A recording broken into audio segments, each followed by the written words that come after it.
Today, let's do something different. I have dozens of animals, and today I'm gonna show you how I feed most of them every single week. So today, let's feed a bunch of reptiles. My name's Adam, this is Diamond, he's hungry. Let's get to it. You're watching Wickens Wicked Reptiles. Stick around.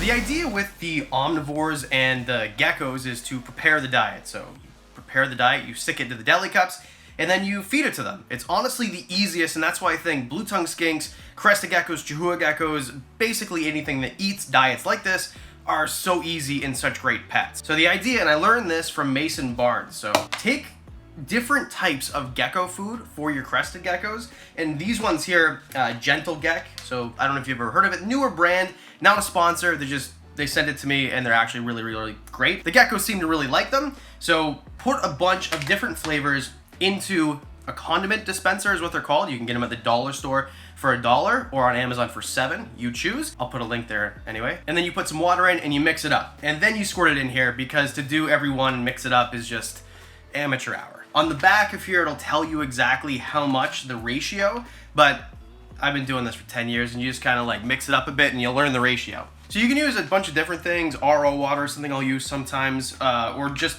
bottled water. You can use spring water, whatever the case is. To me, it's just easier to take it out of a bottle because I know it's gonna be safe for the geckos. You mix it up and you're looking for a consistency of like pudding, pop the top, and just start to squirt inside of here. The part that I forgot to mention and forgot to do because there's a camera on is cut the top of this off because otherwise you're gonna make a huge giant mess. So cut the top off.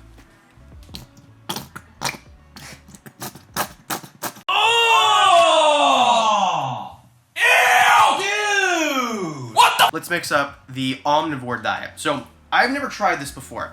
It's a Repashy product called Pumpkin Pie. Normally, I use Bluey Buffet. The reason Bluey Buffet, in my opinion, is easier is because you don't need to boil the water.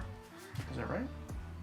No. As I look at the label, it says to boil the water. I never do, so I probably didn't have to with this one either, but we did. So we boiled 6 ounces of water, but I'm not gonna use 6 ounces of water. We're gonna use about 1 ounce of this stuff, 2 ounces of this stuff, and we're gonna put it into a container like this one here, which has a little residual powder from the other one, but who cares? If you forget that the water is boiling, you can use your finger, or if you're smart, you can use a stir stick. But either way, you're just gonna mix it up and get it through the edges and let it cool. Personally, I think after doing this, I'm not ever gonna boil the water again because this is the consistency that you want.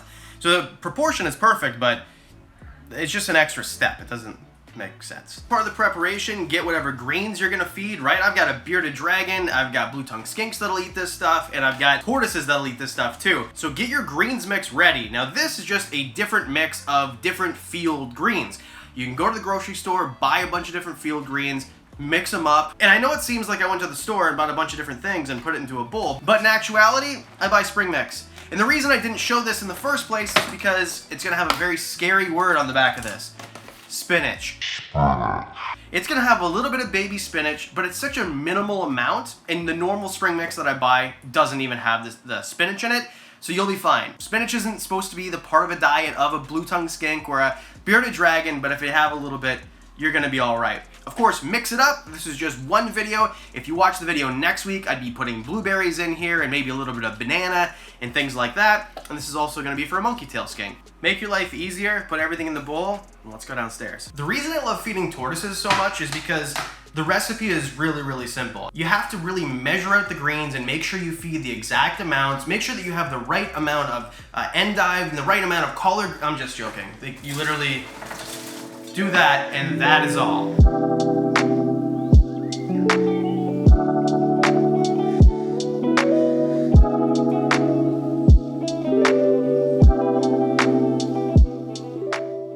Here's something that, I guess it's the first time on the channel we're actually going to show this animal. I got some Malaysian horned frogs, and I want to feed them. Now, tongue feeding isn't something I ever do, except for if I'm trying to socialize an animal or show you on camera. So the idea, grab a worm or whatever it is with your tongs, and then you put it in front of their face and you see if they'll want to eat it. And with this species of frog, they usually don't. So what I'll do is I'll spray the enclosure down, I'll drop a bunch of insects in there, I'll shut the lights off, you'll hear them calling, they have a very unique call, and when you wake up, all the insects are gone. Would you like to see more about them? They're kind of unique, kind of weird. They kind of like little spikes on their head. Let me know in the comments section, hit the like button, and we can make videos all about these guys. The idea is with animals that are diurnal, feed them during the day. With animals that are nocturnal, feed them during the night.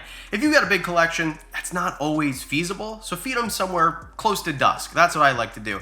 It's a little bit late now at almost midnight, but I spent 7 hours trying to get ready for this video, so here's what we're gonna do is we're gonna feed all the geckos. They all have these little ledges, which are great because you just plop the food inside of there and then they're gonna go because they can go on the glass with their little sticky toes and they'll eat from there. So what's really cool about Chihuahua geckos and basically all the New Caledonian geckos is they're omnivores. So they'll eat this prepared diet that we just put in their ledge, but they'll also eat insects. Now normally I like to feed crickets, but today we've got mealworms, so I'm gonna try to feed them on a tong. I've never done this with these Chihuahuas, and let's see if they'll take them. Before we continue, I wanna say thanks to today's sponsor, Ritual. You guys know if you watch the channel, I've been taking my fitness a little bit more seriously this year, and just because it's April doesn't mean it's too late to start a new ritual for your fitness. Feeding this many reptiles keeps me busy, and adding Ritual to my lifestyle fills in the gaps and makes things a little bit easier. Ritual's essential protein shakes contain 20 grams of protein, and it's vegan. Sometimes eating right as I'm supposed to doesn't always happen, but this keeps me feeling full. Ritual helps fill in the gaps in my diet. And like all Ritual products, essential protein is soy-free, gluten-free, vegan-friendly, and formulated with non-GMO ingredients. It doesn't even have any added sugar or sugar alcohols. It contains no major allergens, no artificial sweeteners, no artificial colors. And it contains L-methionine. And this is really important. Without a full amino acid profile, protein isn't broken down and used by your body very regularly at all. And the delicious vanilla flavor is handcrafted, using direct from farm vanilla bean extract sustainably sourced in Madagascar. It's hard to film this because it smells so good. And essential protein is available in daily formulas for 18 plus, 50 plus, and pregnancy and postpartum. And right now you can get a massive 20% off by going to the link below and using the description at checkout. Start with Ritual today and fuel your body right. So Erwin is a star of the channel. He's been around for almost as long as the channel's been around, and he's definitely going to eat this. Like, well, I actually don't know that, but if I give him Bluey Buffet, he goes wild. If I give him snails, he goes wild. So with this, I imagine he's gonna go wild. Another really great species that I don't really talk about often because he's super duper shy is my gargoyle gecko. This is Raph. He's very cool looking, but not super handleable, but he likes the same diet, so let's see if he'll eat it. Muck is another one. He's a White's tree frog. I've never tried to feed on tongs, but we're gonna try today and see if he'll feed one. Normally, I just take a scoop of these or crickets or whatever it is, I toss them in there and no problem. Muck also has a roommate now. I don't know if we're gonna be able to get footage because very, very shy, but Gengar, who we rescued a few months ago, did quarantine, put him in there, and it turns out Gengar's a boy. I'm pretty sure Muck's a girl.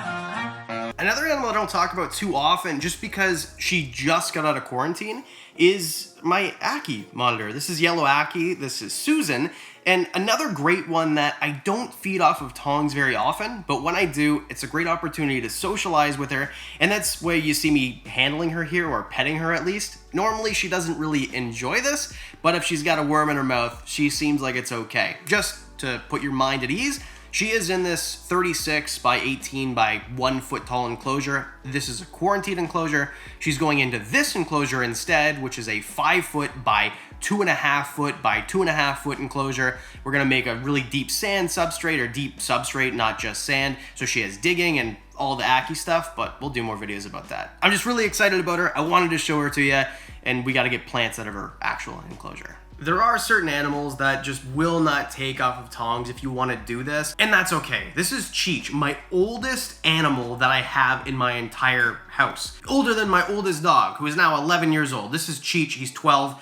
and he doesn't eat off of tongs. He just won't. If you shake these things up in vitamin supplement, which we'll talk about in a second, and toss him in there, he'll go to town, but he's a prude and he doesn't want you to watch him eat. If you're asking, Adam, why are you not feeding with supplements?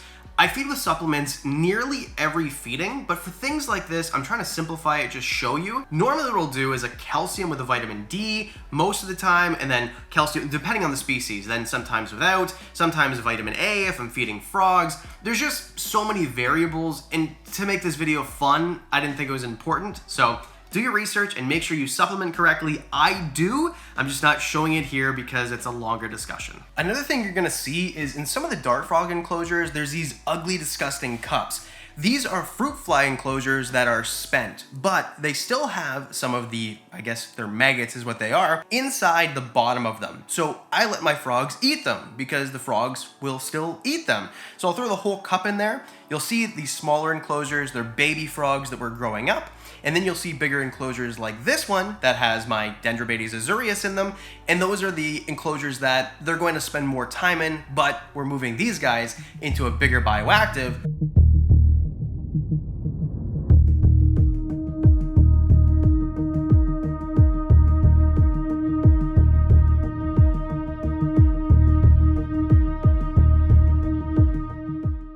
And here's a great example of feeding times being important. With dart frogs, they're mostly diurnal. So I'm putting fruit flies in there.